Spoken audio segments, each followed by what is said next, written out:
নমস্কার বন্ধুরা, ডলি রন্ধনশালায় সবাইকে স্বাগত। আজকে তোমাদের সাথে শেয়ার করব ডিমের একটা ইউনিক রেসিপি।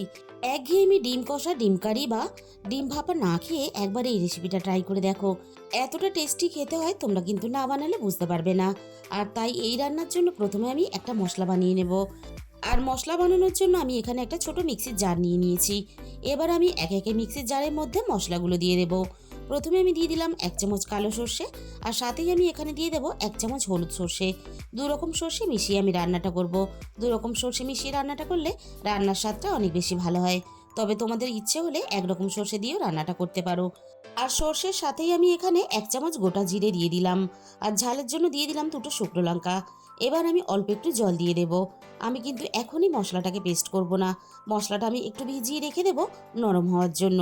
10 মিনিটের মতো আমি ভিজিয়ে রেখে দিয়ে তারপর আমি মশলাটাকে পেস্ট করে নেব। তাহলে চলো রান্নার জন্য আর কি কি লাগছে এবার সেটা দেখে নেওয়া যাক। আমি এই রান্নার জন্য 6টা ডিম আগে থেকেই সিদ্ধ করে নিয়েছিলাম। আর ডিম আমি এখানে 6টা ব্যবহার করেছি। তোমরা তোমাদের প্রয়োজন মতো ডিমের পরিমাণটা বাড়িয়ে বা কমিয়ে নেবে। এবার আমি প্রত্যেকটা ডিমের গায়ে অল্প অল্প করে এভাবে কেটে দেব। অল্প অল্প করে এভাবে ডিমের গাটা কেটে দিলে তাহলে ডিমের ভিতর পর্যন্ত রান্নার সমস্ত তেল মশলা চলে যাবে। আর তার জন্য ডিমগুলো খেতেও ভালো লাগবে। প্রত্যেকটা ডিমের গায়ে ঠিক একইভাবে আমি অল্প অল্প করে কেটে দেব। সবগুলো ডিম আমার একইভাবে কাটা রেডি হয়ে গেছে। তাহলে চলো এই রান্নার জন্য আর কি লাগছে সেটা এবার দেখে নেওয়া যাক। আমি এই রান্নার জন্য 2টো বড় সাইজের কাঁচা টমেটো নিয়েছি। আর কাঁচা টমেটো দিয়ে আজকে আমি রান্নাটা করব। কাঁচা টমেটো দিয়ে হয়তো তোমরা অনেক রকমের রেসিপি বানিয়ে খেয়েছো, তবে একবার হলো এইভাবে ডিম আর কাঁচা টমেটো দিয়ে আমি যেভাবে আজকে রেসিপিটা বানাচ্ছি এইভাবে একবার বানিয়ে দেখো। রান্নার স্বাদ কিন্তু মুখে লেগে থাকার মতো হবে। আর টমেটোগুলো আমি খুব বেশি কিন্তু পাতলা করে কাটবো না, একটু বেশ মোটা রেখে কেটে নেব। তাহলে রান্নার পরে গোটা গোটা থাকবে আর তার জন্য খেতেও ভালো লাগবে। এবার আমি ডিমগুলোকে রান্নার জন্য রেডি করে নেব। প্রথমে আমি দিয়ে দিলাম ডিমের মধ্যে স্বাদ মতো লবণ, আর সাথেই আমি দিয়ে দেব অল্প একটু হলুদের গুঁড়ো। আর হলুদ গুঁড়োর সাথেই আমি এখানে দিয়ে দিলাম অল্প একটু কাশ্মীরি লঙ্কার গুঁড়ো। এবার আমি ডিমের গায়ে মশলাগুলো খুব ভালোভাবে মেখে নেব।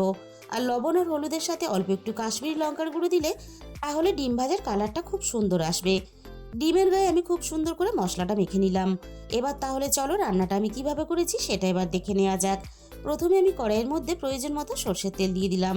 এবার আমি তেলটাকে প্রথমে খুব ভালোভাবে গরম করে কড়াইয়ের চারিদিকে একটু লাগিয়ে দেব।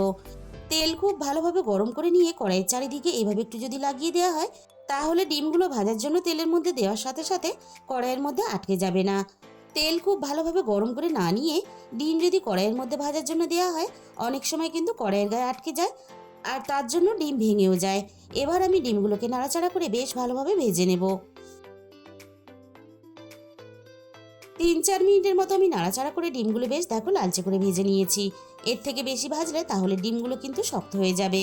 আর ডিম যদি খুব বেশি শক্ত করে ভাজা হয় তাহলে কিন্তু খেতে ভালো লাগে না। সমস্ত ভাজা ডিম আমি কড়াই থেকে নামিয়ে নিলাম।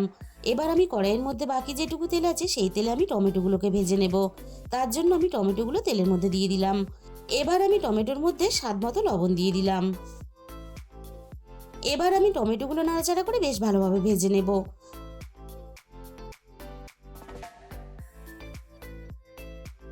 মিনিট 2-3 মতো আমি টমেটোগুলো ভেজে নিয়েছি। এর থেকে বেশি ভাজলে তাহলে টমেটোগুলো অনেকটা নরম হয়ে যাবে আর রান্নায় দেওয়ার সাথে সাথে গলেও যাবে। তাই এর থেকে বেশি আর ভাজার দরকার নেই। এবার আমি সমস্ত ভাজা টমেটোগুলো কড়াই থেকে নামিয়ে নেব। কড়াইয়ের মধ্যে যেটুকু তেল আছে এই তেলেই আমি বাকি রান্নাটা করে নেব। এবার আমি এখানে মাঝারি সাইজের একটা পেঁয়াজ কুচি দিয়ে দিলাম। এবার আমি পেঁয়াজটাকে তেলের মধ্যে একটু নাড়াচাড়া করে নেব। মিনিট খানেকের মতো আমি পেঁয়াজটাকে নাড়াচাড়া করে ভেজে নিয়ে এবার আমি রান্নার স্বাদ মতো লবণটা দিয়ে দিলাম। লবণের পরিমাণটা আমি এখন একটু কমই দিলাম। ডিম টমেটো সব কিছুই লবণ দিয়ে যেহেতু ভাজা আছে তাই লবণের পরিমাণটা আমি এখন কম ব্যবহার করলাম। যদি প্রয়োজন পড়ে পরে আমি রান্নাতে লবণ ব্যবহার করব।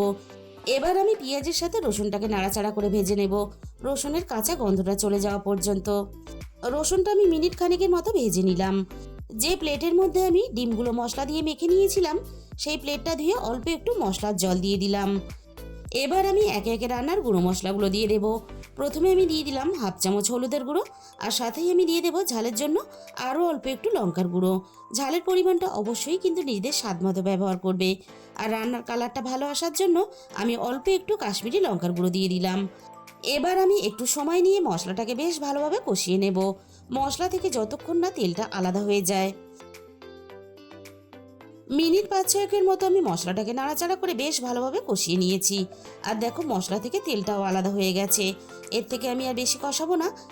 আগে থেকে পেস্ট করে রাখা মশলাটা এবার আমি দিয়ে দিলাম।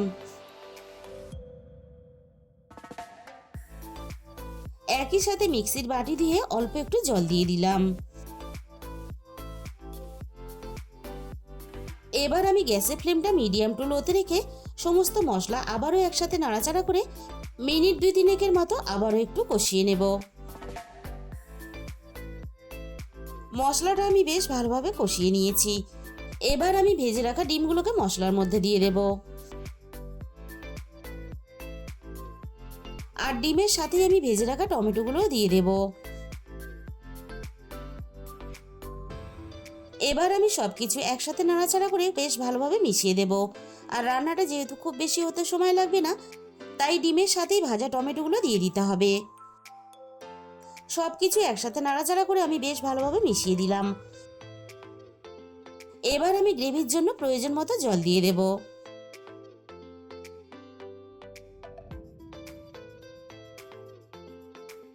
আবারও আমি সবকিছু একসাথে নাড়াচাড়া করে ভালোভাবে মিশিয়ে দেব। এবার আমি কড়াইটা ঢাকা দিয়ে ভালোভাবে রান্নাটা করে নেব।